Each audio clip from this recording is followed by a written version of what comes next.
So most of what I'm going to be talking about today is going to be about the media industry and my experience at The Guardian. What I'm hoping is that because the media was one of the first industries that was disrupted by digital, that we're a little bit of the canary in the coal mine for wider industries. So I'm hoping that I won't bore you all to tears and there will be something of relevance of my experience here which you might be able to apply to your own industries.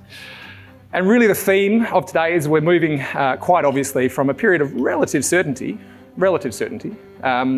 to a period of uncertainty.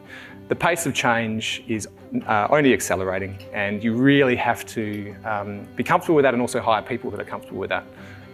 And the point I'd make is that really we're just getting warmed up because automation, which is probably the next really substantial kind of wave to come over the various business industries, is really also only just getting started. This is one of, I think, the first, I don't think it's the first, but one of the first ever editions of what was the Manchester Guardian, which is now The Guardian. It's almost 200 years ago that this was published.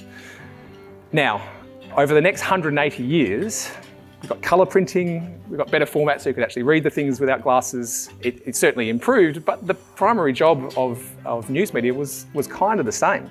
You had a 6 o'clock deadline, you filed your story for it, was published the next day. There were some afternoon editions, but mostly it was just a daily newspaper capturing the news. This is what we are today.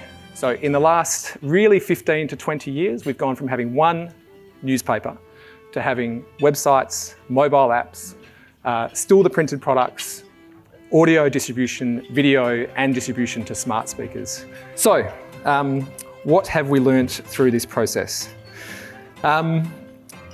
I'm going to talk about 4 key lessons, if you like, that we have learned just in closing today. So firstly, a clear purpose is more important than ever.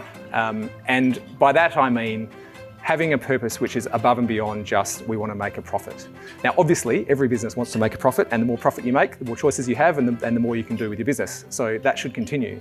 But for us at least, and what I have seen over the journey of my career in media, is that you need to have more than that to attract the right kind of people. If you are just trying to attract people that are motivated by a salary, they're not going to be the kind of people that are comfortable with the rate of change and the pace of change which is happening certainly in our industry and many others. So it's an important one for us.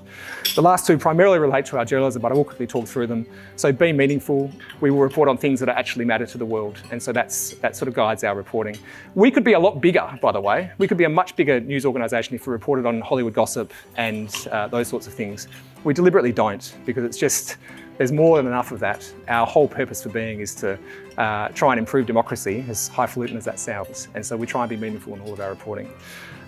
And we report fairly on people as well as power. So obviously, journalism's job is to hold the power to account. We also try and uncover stories from everyday people and report on those. We did this recently with a series that we ran called Life on the Breadline, where we actually got people that are living in permanent poverty, if you like, to write about their experiences and explain that to the audience of The Guardian. Print isn't dead, it's just different. And what we did is, at the end of last year, we had The Guardian Weekly, which was originally in the format which you see on the left there, had a few thousand people subscribing to it, mostly a very old demographic. We decided to relaunch that and change the focus of it so that it was now a more of a reflective and commentary based publication, if you like. So we would reflect on the biggest stories of the week and try and give the context of why they are important to our audience. And ironically, the fastest growing segment of our audience that is subscribing to this and buying this are people aged 20 to 30. So it's kind of, no one was expecting that, to be honest, when we relaunched it. But there's clearly an appetite from even young people who want to have a tactile experience and a lean back experience and a reflective experience with print. So I will leave it there. Thank you very much.